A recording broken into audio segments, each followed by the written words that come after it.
Hello year one, I hope you're okay and keeping safe and that you've had a good first week at home. Today's Friday and you're going to be doing some learning on capacity. So I wonder if any of you know what capacity means. I've got some things in front of me that might give you a clue. Capacity is measuring how much something holds. So how much these cups hold, how much your bath holds or a swimming pool holds, how much something holds. And to start with, we need to get confident in using the words full and empty. So looking at my 5 cups that I have here, I've used food colouring in my water so that you can see it a bit clearer. You might like to do that at home, or you can just use normal water from your tap. Can you label these to tell me which one is full, which one is nearly full, half full, nearly empty, and empty? You can pause the video now, do it on your own or have a chat with a grown-up next to you and see if you can give these cups the label. Okay, so you should have had a go at that now and we're going to do it together. So my first cup here is nearly empty, okay? The next one, full. And to be full, it means you can get no more liquid or water inside that cup. The next cup that we have is half full. Nearly full. And the last one is totally empty. Okay, so they're important words when you are talking about capacity. Now, the next thing we're going to do is to compare the capacity of 2 different containers. So if I tip these ones out,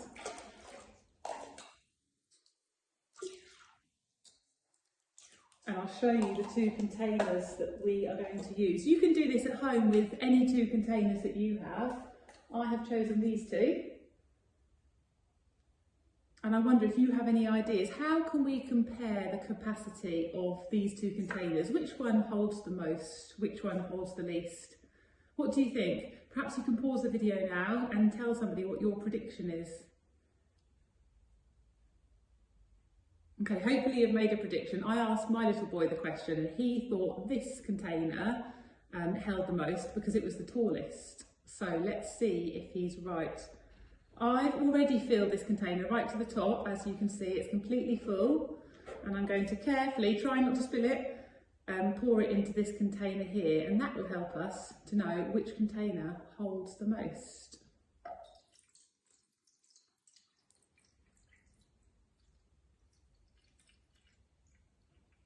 Okay, I know I haven't finished yet, but I'm going to pause there. Have you changed your mind, or do you still think your prediction is correct? Have another think.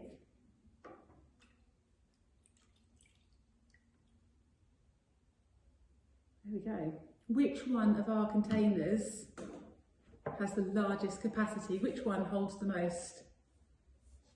It is the shorter rectangular container, okay, because I've poured all of the water from my taller cylinder and this container still isn't full.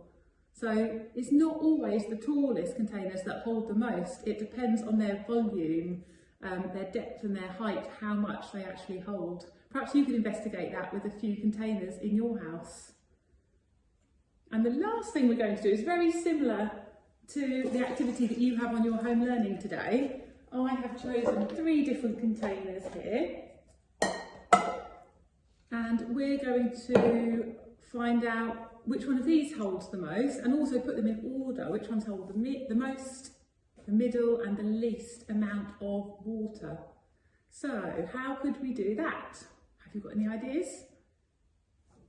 I thought we could challenge ourselves even more to make a prediction beforehand. So before I start measuring these using cups, we could predict how many each container will hold. Starting with this one. Now this jug looks fairly big to me. Before I make a prediction, I need to know what cup or what container I'm going to use to pour into the container, don't I? If I was going to use spoons to fill this up, I think the number would be a very big number. but I know that I'm going to be using this plastic cup. So I'm going to predict that jug holds 8 cupfuls. That's my prediction. Okay, and I'm actually going to measure it before I make my prediction for the other containers, because if I have made a mistake or I'm not quite right, I can use that to help me with my next prediction. Okay, here we go. Going to be very careful, try not to spill the water. I think you can see what I'm doing. Okay, how many cupfuls fill up this jug? 1.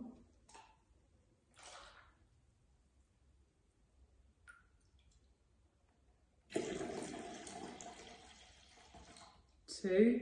Oh, I've changed my mind already. My prediction of 8 is too high a number. It's not going to hold 8 cupfuls. What's really, really important when I'm filling these up? Would it be fair to pour this into my jug and say that it's a cupful? Okay, no, that's really not fair. I must make sure that my cup is totally full before I pour it in. That's really important when you're measuring, to make sure you're measuring accurately. Okay, so now we're on number 3.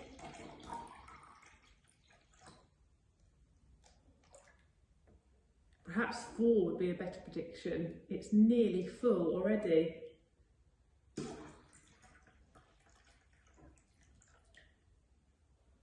4. Now it's a little bit tricky because the back of this jug is full, so I'm going to say 4 cups for my first one.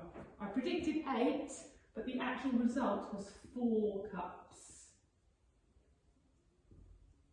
Now that's going to help me with my next prediction. My prediction was too high last time, so when I look at my next container, which is this cup here, I'm going to use that to help me.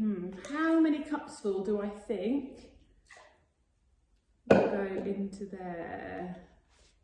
I think 1.5. 1.5 of these cups. I think 2 cups would be too much water. Let's measure it carefully.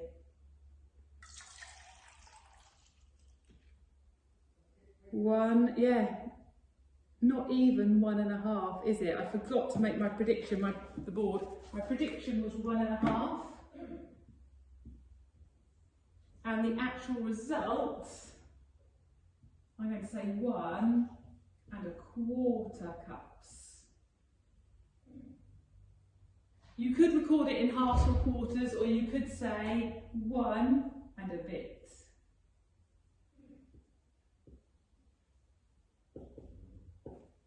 And then my last container, my milk jug. Let's make a prediction. I don't think it will hold as much as this jug, which was 4 cups. So I'm going to predict 3.5 cups for this milk container. Let's have a look. Oh, I need to put my prediction in first. 3.5. There we go. I need to be careful not to spill this one. 1.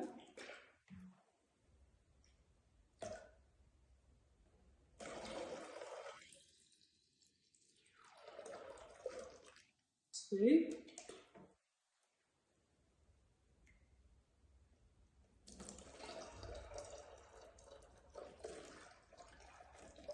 3. Oh, we're not there yet.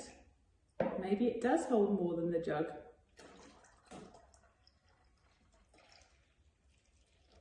4. It does hold more than the jug.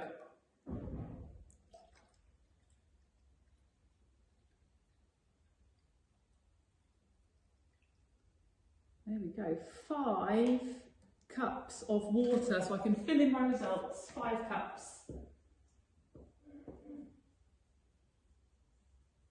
And now finally I can use my results to help me put these containers in order from the container that holds the most, it has the largest capacity, the next container, and the final container only held 1 and a bit cups, so that has the smallest capacity. Hopefully you can have fun today finding a few things in your kitchen cupboards or in your toy cupboards, containers, and you can experiment which one holds the most. If you want to challenge yourself, set up a table like this and make a prediction before you start. Have fun, and we would love to see some of your learning on Evidence Me. Thank you. Bye-bye.